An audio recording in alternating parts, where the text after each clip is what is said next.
Hello, welcome to El Salvador on a beautiful sunny late afternoon, early evening. Feliz Navidad, Merry Christmas. I don't think I'll get the chance to say that to you before the day, so hope you're all well. So sorry for those of you in UK, all of these different tiers and family members who've been ill. It's been such a challenge, but hopefully there will still be great joy around your tables on Christmas Day. There is no greater joy. And thank you again to all of you who have been so supportive of my poetry during 2020. Making nice comments, for watching these videos. It's been really amazing. And of course, especially to those who choose to publish my work, like Mark Anthony Rossi at Ariel Chart, who has 2 of my poems up at the moment. Patrick Key at Grand Little Things also has 2 of my poems up, and others. There are now 8 publications that have taken on my work, and they're all incredibly supportive and kind in what they say about the poems that they choose. So thank you. I've got a number of poems actually that I've worked on recently, so we'll have some catching up to do after Christmas. But this one, I think, probably the more suitable for the season, being a little bit more on the positive side than some of my work can be. Come on, we all know it. So I hope you like this. It's called Tilma. And it was written on the 12th of December, which is the feast of Our Lady of Guadalupe. And a little bit about the story. So here, Our Lady appears to Juan, a converted peasant, in his little village on the outskirts of Mexico City. I think she appears to him 4 times.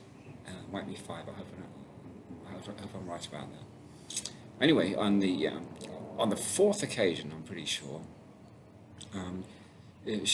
Juan was actually supposed to have met her. They had an arrangement, but Juan did not appear because his uncle was suddenly gravely ill, and he had gone out to fetch the priest, and also had collected some flowers to take to what he thought would be his uncle's dying bedside.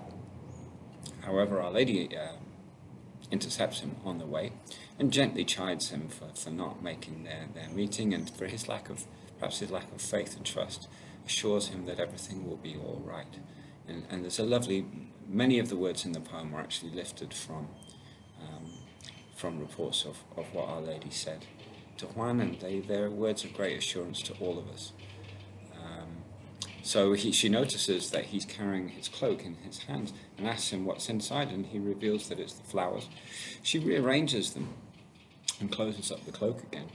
When Juan gets to his uncle's bedside and opens up the cloak, the flowers fall to the floor, but revealed inside the cloak, on the cloak, is a beautiful image of Our Lady herself. And this has become an incredibly important religious artifact in the Catholic faith, especially in Latin America, and it still hangs in the cathedral in Mexico City. I'm sure I'm right in saying. And the image seems to have various properties that are certainly difficult to explain. The physical nature of the image and its interaction with the cloth, for example. The lack of deterioration in the image, despite many hundreds of years. We're talking, I want to say 1580 or something, where the time of the apparitions. Might have been later than that, but anyway, many hundreds of years. And then something about the eyes, which have been examined in the painting, in the image, which have been examined a number of times and seem to hold remarkably human properties. So that's the Tilma. And here is the poem, inspired by that story. Hope you like it.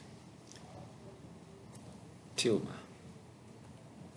Do not fear sickness, for at the hidden river I'll appear once more to the dutiful nephew, array his red flowers, that tumble headlong from his humble mantle to reveal not me, but my vivid impression. Then recall my words to him and you, and that poor soul with the arrow in his neck. Am I not here, I who am your mother, your shadow and protection, your fountain of joy, commissioned by one whose hologram yet haunts all three chambers of my inner eye? There you go. Hope you like that suitably Christmassy message, hopefully, of positivity. So, yeah, thanks for being along for the ride in 2020. Maybe I'll see you again before the end of this year. But again, very best wishes to all of you.